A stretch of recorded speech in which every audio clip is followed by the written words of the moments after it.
Smotrich a proposé cette semaine de taxer les super profits des banques pour réduire l'écart entre les taux proposés pour les crédits et ceux donnés aux épargnants sur leurs dépôts bancaires.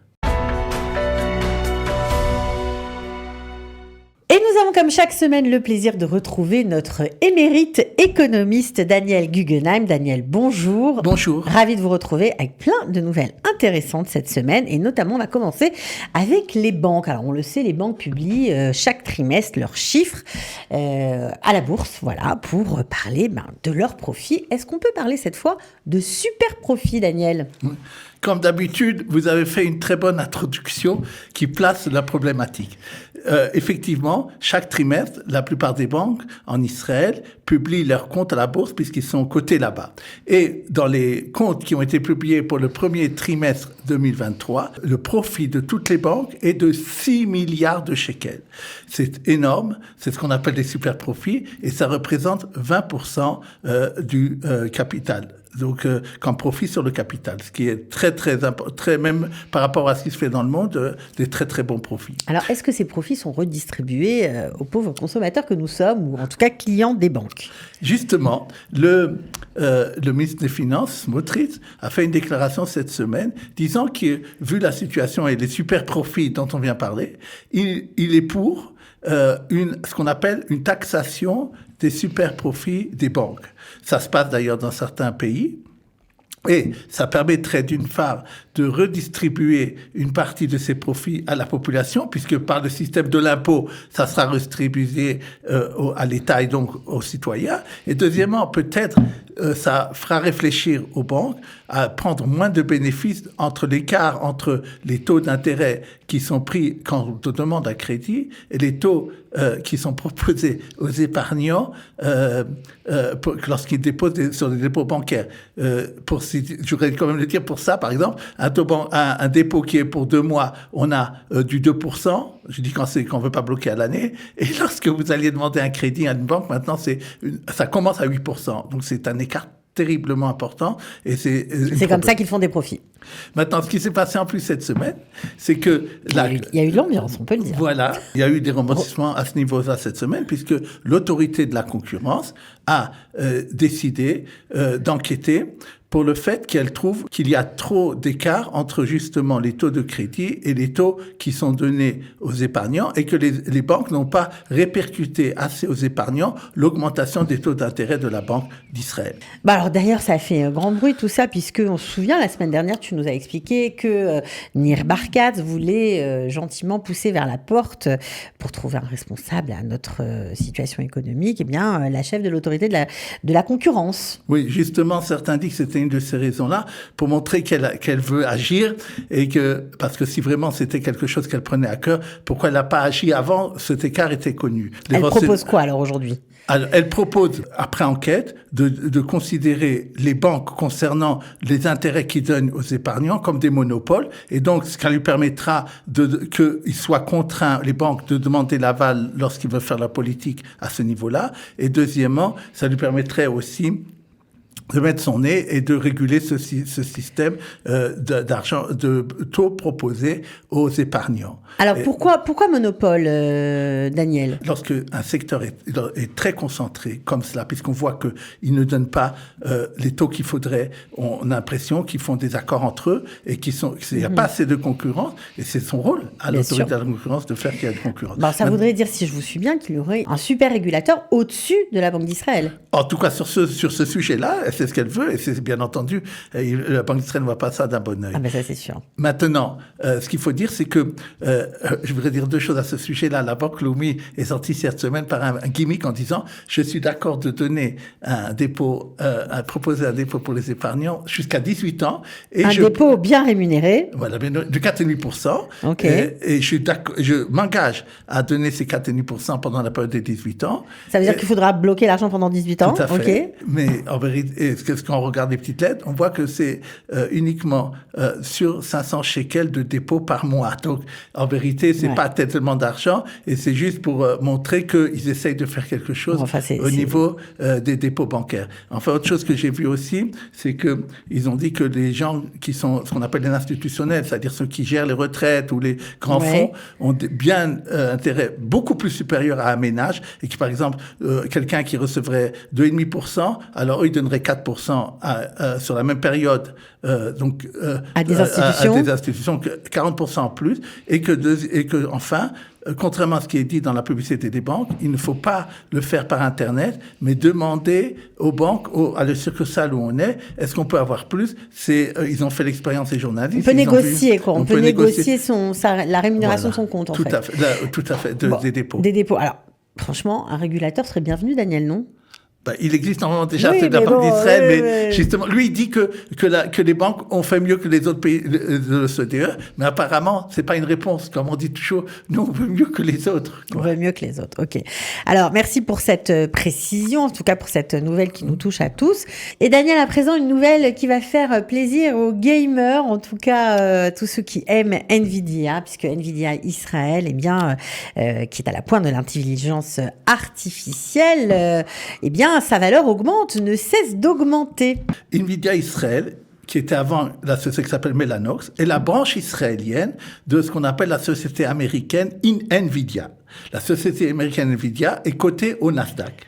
Elle a dépassé cette semaine le cours de 1 trillion de dollars. Wow. 1000 millions de dollars. C'est énorme. Donc, Nvidia Israël, la branche israélienne, contribue à cette valeur pour 10%. Ce qui est énorme. Oui, ça veut dire que sa valeur a également énormément augmenté, quoi. Elle a été achetée pour 7 milliards de dollars entre les deux, et elle vaut, ça il y a 4 ans, et maintenant elle vaudrait, par rapport à ce cours-là, comme 100 milliards de dollars. Donc sa contribution est énorme.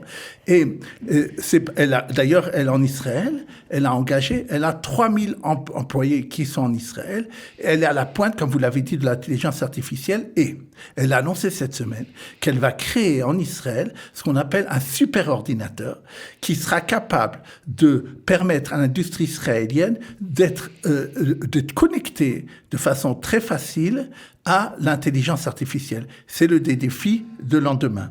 Alors, c'est un défi, mais c'est vrai qu'il y a eu un petit pavé quand même dans la mare sur le sujet de l'intelligence artificielle. Ça nous touche à tous, hein. C'est 300 industriels qui en ont parlé cette semaine en disant que ça allait détruire l'humanité. On s'éloigne un peu de l'économie, mais c'est un sujet qui touche. C'est vrai, il faut s'inquiéter? Alors, quand vous dites un pavé de la mare, et ce qui est étonnant, c'est que c'est les principales compagnies industrielles de l'intelligence artificielle qui ont lancé cette semaine ce message urgent en disant, nous avons peur que l'intelligence artificielle que nous sommes en train de développer va détruire l'humanité autant qu'une guerre nucléaire ou que des grandes contagions, comme a été le corona. Je vous dirais qu'on nous a fait déjà le coup avec le corona, heureusement nous sommes encore là, mais c'est intéressant de voir quand même qu'eux-mêmes lancent un son d'alarme. Maintenant, ce qui est quand même intéressant de dire à ce niveau-là, c'est que j'avais dit d'ailleurs ici à cette chronique au début de l'année de ne pas rentrer sur les marchés financiers parce que ça soit en Israël ou aux États-Unis, les taux d'intérêt étaient très forts. Lorsque les taux d'intérêt sont forts, donc on peut avoir sur des placements sans risque 4, 5, 6%, il n'y a aucun intérêt de rentrer dans la bourse. Et pourtant, la bourse américaine, ce qu'on appelle aussi le S&P 500, c'est-à-dire les 500 premières entreprises en Amérique, ont augmenté de façon satisfaisante au premier trimestre. On se demandait pourquoi. Est-ce que ce serait grâce à l'intelligence artificielle par hasard? En vérité, les seules compagnies qui augmentent, Meta c'est des compagnies de l'intelligence artificielle. En vérité, c'est devenu depuis le début de l'année un trend.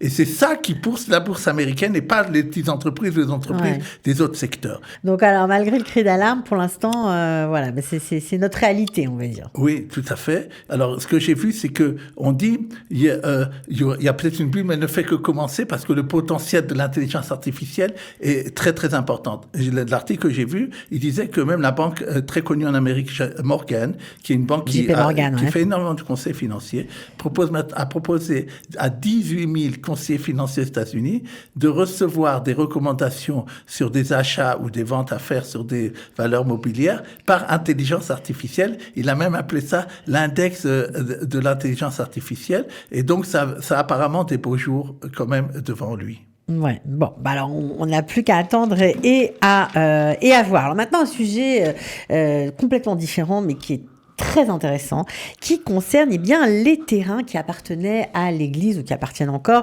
à l'Église orthodoxe, notamment à Jérusalem, à Talbier, Rehavia et Nayot, qui sont des quartiers de Jérusalem. Donc il y a une effervescence parce que il y a des promoteurs, il y a des gens qui rachètent ces terrains et ça se passe pas toujours de façon très calme.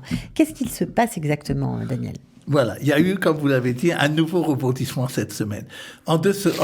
Pour rappeler l'historique, il y a quelques mois de cela, un juif américain de nom de Grant s'est porté à cœur pour une somme de 700 millions de shekels de ces terrains qui appartenaient au KKL aussi et qui appartenaient juridiquement à l'Église orthodoxe. C'est quoi, c'est une propriété moitié-moitié ? Voilà. Okay. Et surtout, jusqu'à 2051, ce terrain est en jachère, c'est-à-dire que il y aurait peut-être une éventualité que les gens qui habitent dedans seraient obligés après 2051 de partir, même s'ils sont propriétaires. Oui, parce que c'est la loi en Israël, on ne peut pas acheter la terre pour l'éternité, ce n'est pas possible. Voilà. Alors lui, donc il a voulu s'arranger vers ces deux organisations, que ce soit le KKL ou l'Église orthodoxe, et maintenant il a proposé aux gens qui habitent maintenant de lui payer 5 000 shekels par mètre carré. Il faut dire dans ces coins-là que ça vaut 30 ou 40 000, en disant, voilà, si vous me donnez maintenant cet argent-là, moi, je suis d'accord ad aeternam, de vous permettre de rester là ou de vendre à quelqu'un, et il n'y aura plus jamais de problème pour ce qui se passe en dessous, pour le problème de jachère, en hébreu, chachira. Maintenant, les gens qui sont dessus, qui sont propriétaires, ne sont pas du tout contents pour deux raisons. D'abord, ils disent, on a déjà beaucoup payé d'argent, et deuxièmement, en vérité, ce qu'on a peur... Bon, en vérité, 5 000 shekels, c'est pas énorme, mais c'est sur le principe. Voilà, et surtout, ils ont déjà payé apparemment de l'argent déjà au KKL à l'époque. Okay. Mais en plus, ils disent que ce qu'ils ont peur, c'est que lui, il fait ça parce qu'il va vendre les droits lorsqu'il aura terminé l'affaire, la transaction, puisqu'il est au milieu. Il voudra vendre les droits pour construction, pour destruction, ce qu'on appelle destruction, construction. Ouais, son but, c'est faire des projets immobiliers sur ces terrains-là. Et tout à fait. Ils ont peur d'être délogés ou relogés dans des conditions qui ne leur correspondent pas, en fait. Voilà, puisque ce ne sera pas eux qui choisiront les promoteurs, mais Bien lui, sûr. et ils ont peur de ne pas être pris en cause. Et ils demandent l'intervention de l'État à ce moment-là. Ils ont fait d'ailleurs une manifestation cette semaine devant l'hôtel Inbal, qui est un lieu d'habitude tranquille, où il n'y a pas de manifestation. Oui, mais en tout cas, c'est assez intéressant pour en parler. C'est une affaire à suivre, assurément. Et on va terminer avec Kalita, voilà, qui commence à être connue dans les banques et pour son action pour aider les nouveaux immigrants lorsqu'ils sont un petit peu... pas mal menés, mais disons, ils payent un peu trop cher par ignorance. Oui, j'aime bien ici donner des cas vivants que j'ai lorsque ils sont intéressants et qui peuvent aussi apprendre aux autres, et surtout pour lancer un appel aux gens de ne pas hésiter de faire appel à Kalita lorsqu'ils ont des problèmes face aux banques ou qu'ils pensent que leur compte n'est pas bien géré ou ils ne comprennent pas ce qui se passe là-bas. J'ai eu un cas cette semaine. Quelqu'un qui, justement parce qu'elle ne comprenait pas ses comptes, et en particulier, elle ne comprenait pas pourquoi, sur sa carte de crédit, il y avait 28 shekels en plus par mois, à parce que elle avait commandé. Alors, je lui ai dit, c'est sûrement l'abonnement mensuel que vous devez payer, mais 28 shekels d'abonnement mensuel, c'est quelque chose qui est très rare. Vous savez, d'abord, il faut savoir que beaucoup de magasins proposent des cartes bancaires extra gratuites et de fidélité. Donc, en plus, on reçoit des cadeaux et des réductions qu'on achète là-bas. Donc là, c'était quoi ? C'était une carte bancaire qu'elle payait 28 shekels par mois, voilà, sans l'avoir commandée ? Alors, c'était une carte bancaire de Kalda qui était distribuée par la banque. Mais qu'est-ce qui s'était passé ? Alors, lorsque je lui ai dit, voilà, vous allez aller à la banque, vous allez voir d'abord pourquoi vous payez ces 28 shekels. Alors, elle m'a dit, voilà ce qui s'est passé, c'est que on lui a dit, on t'a commandé une carte Gold. C'est une carte spéciale, alors qu'elle n'avait pas commandé ça. Mm-hmm. Et je lui ai dit, si ce que tu feras, tu leur diras comme ça, puisque c'est pas que ce que j'ai voulu, vous allez me faire de la gratuité pour les 2 ans à venir, puisque 2 ans en plus, ils ont pris de l'argent en trop. Alors, j'ai dit, 2 ans, vous aurez 1 an quand vous demandez 2 ans. Et elle avait payé effectivement 2 ans en trop. Alors, elle elle est là-bas, ils lui ont dit oui, effectivement, on a fait une erreur parce que vous n'avez pas demandé ça. Et donc, il y a une demande pour qu'elle soit gratuité pour un an entier. Donc, en gros, elle va avoir un remboursement d'un an de frais de carte de crédit. Voilà, ça c'est une chose. Et une deuxième chose qui est encore plus souvent fréquente, malheureusement en ce moment, c'est que les cartes sont souvent piratées. C'est des gens, des hackers ou n'importe quoi, quelques raisons. Donc on vous prend de l'argent, comme si vous aviez acheté quelque chose que vous n'aviez pas du tout acheté, et donc ça vous coûte de l'argent. Mais le problème est que lorsque on attend de la banque qu'elle vous aide dans ces cas-là face à la carte de crédit. Et la carte de crédit a l'obligation de rembourser normalement. Normalement, et de bloquer surtout. Bien sûr. Là, c'était une carte directe, c'est plus compliqué. Elle avait fait des démarches pendant presque un mois auprès de la carte de crédit, auprès de la banque, et des démarches écrites. Pour être remboursée. Oui, et pour pas qu'on prélève cet argent. Et malgré ça, qu'elle avait de demande écrite, l'argent était pris. Alors comme j'ai vu que ça marchait pas en parlant, on a fait écrire, il y a des formulaires qui sont, que ça soit pour la carte de crédit, que ça soit pour la banque, des formulaires généraux où on peut se plaindre de ce qui s'est passé. Et immédiatement au lieu de se plaindre à sa banque, on se plaint au patron de la banque, en gros. Exactement. Et d'ailleurs, ça va de manque de stress. C'est quelque chose de très sensible pour eux. Et elle a dit que le lendemain qu'elle avait fait ça, son banquier l'a appelé, il lui a dit, j'ai été convoqué à la direction. On m'a dit, qu'est-ce qui s'est passé? Pourquoi tu n'as pas fait ce qu'il devait faire? Il était très, très ennuyé. Et ça veut dire que les banques... Elle a obtenu gain de cause, évidemment. J'ai pas encore de nouvelles. Elle savait peut-être, je sais pas combien de temps ça va prendre jusqu'à qu'elle soit remboursée. Mais il faut pas hésiter d'abord à nous contacter et surtout à se plaindre et le faire par écrit dans des cas comme ça pour justement ne pas être remboursé comme il faut. C'est bien d'avoir Kalita à ses côtés parce qu'on sait comment se plaindre à l'écrit aussi. Voilà, parce que parfois, il y a un certain formalisme à respecter. Daniel Guggenheim, merci beaucoup. Merci. C'est un plaisir. On se retrouve la semaine prochaine. Merci beaucoup.